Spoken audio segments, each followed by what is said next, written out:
Doctor Bhimrao Ambedkar और कुएं की घटना, प्यासे बाबा साहेब को वहां से लौटना पड़ा। एक एक पहलू का विस्तार से विश्लेषण, एक पृष्ठभूमि, समाज का कठोर भेदभाव। ये घटना उस दौर की है जब भारत में जाति आधारित भेदभाव अपनी चरम पर था। पानी जैसे बुनियादी अधिकार भी छुआछूत की बेड़ियों में जकड़े हुए थे। पवित्र कुआं केवल ऊंची जातियों के लिए आरक्षित था। दो बाबा साहेब का मासूम सवाल, मुझे पानी दो। छोटी उम्र के बाबा साहेब ने प्यास से व्याकुल होकर सिर्फ पानी मांगा। उन्हें यह नहीं पता था कि उनका जन्म एक ऐसी जाति में हुआ है जिसे अछूत कहा जाता है। यह मासूमियत समाज की क्रूर सच्चाई से टकराए। 3. दोस्त की दुविधा और साहस। बाबा साहेब के दोस्त ने पानी लाने की हिम्मत की। ये दोस्त भी डर और साहस के बीच फंसा था। उस समय किसी निचली जाति के व्यक्ति को पानी देना भी अपराध माना जाता था।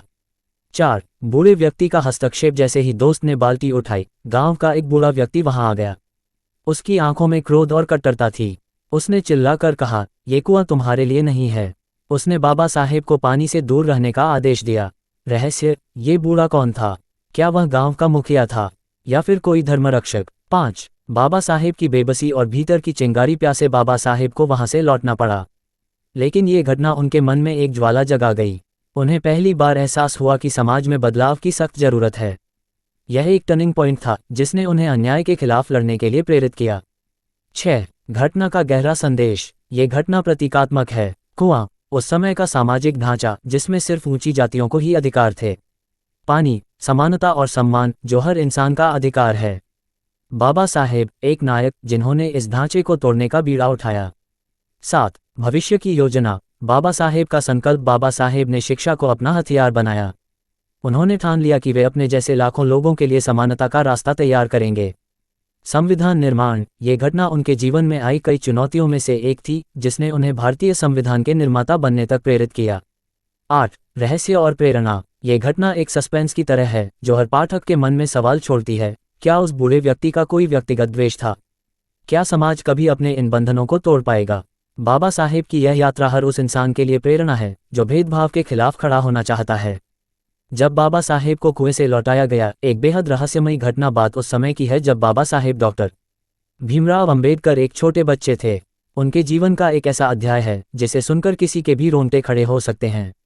ये घटना न सिर्फ उनके जीवन की दिशा बदलने वाली थी, बल्कि यह उस समाज की सच्चाई भी उजागर करती है जिसमें उन्होंने जन्म लिया था। कहानी की शुरुआत, गर्मी के तपते दिन थे। बाबा साहेब अपने दोस्तों के साथ गांव के एक पुराने कुएं के पास पहुंचे। प्यास से गला सूख रहा था और पानी की तलाश उन्हें वहां खींच लाई थी।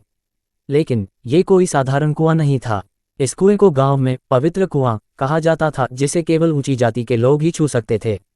बड़ा सवाल, बाबा साहेब ने जब अपने दोस्त से कहा, मुझे पानी दो, तो अचानक चारों ओर सन्नाटा छा गया। क्या होगा अगर किसी ने देख लिया? क्या होगा अगर किसी ने सुन लिया? उस वक्त तक बाबा साहेब इस सामाजिक भेदभाव से अनजान थे। घटना का रहस्य, पानी लाने के लिए उनका एक दोस्त तैयार हो गया, लेकिन जैसे ही वह बाल्टी लेकर कुएं के पास पहुंचा, अचानक गांव का एक बूढ़ा व्यक्ति वहां आ गया। उसकी आंखों में गुस्सा था। उसने बच्चे को डांटा और बाबा साहेब को वहीं रोक दिया।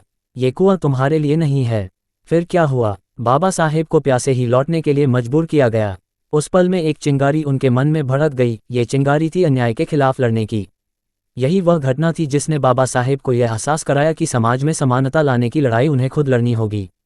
रहस्य की परतें, लेकिन सवाल यह उठता है कि गांव का वह बूढ़ा व्यक्ति कौन था? क्यों उसने ये शक्ति दिखाई? क्या इसके पीछे कोई गहरा राज छुपा था? यही वो रहस्य है जो आज भी लोगों के दिलों में सवाल बनकर खड़ा है। बाबा साहेब ने अपने जीवन में हर उस कुएं को तोड़ने का प्रण लिया जो किसी इंसान को उसके अधिकारों से वंचित करता हो। निष्कर्ष, ये घटना सिर्फ एक कहानी नहीं, बल्कि एक क्रांति की शुरुआत थी। यह उस समाज की कड़वी सच्चाई को उजागर करती है जिसमें बाबा साहेब ने जीते जी एक नई रोशनी जलाई। सूचना सिर्फ मान्यताओं और जानकारियों पर आधारित है। यहाँ ये बताना जरूरी है कि यह मेरा वीडियो किसी भी तरह की मान्यता, जानकारी की पुष्टि नहीं करता है। किसी भी जानकारी या मान्यता को अमल में लाने से पहले संबंधित विशेषज्ञ से सलाह लें। धन्यवाद।